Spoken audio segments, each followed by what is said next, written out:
নমস্কার, আজকের আমার নিবেদন কবি বন্দেআলী মিয়ার লেখা ভাই আর বোন।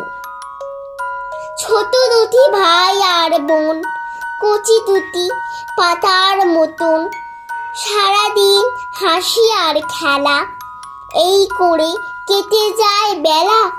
বনে বনে ফুটে থাকে ফুল, শাকে শাকে নাচে বুলবুল, ভেসে আসে তার মিঠা গান, শুনি তাহা চূড়ায় পরাণ।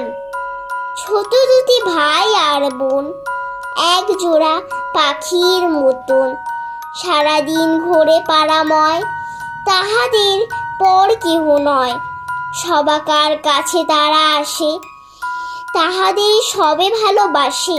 কচি কচি দুটি ভাই বোন, তাহাদের গো সবার আপন। ধন্যবাদ।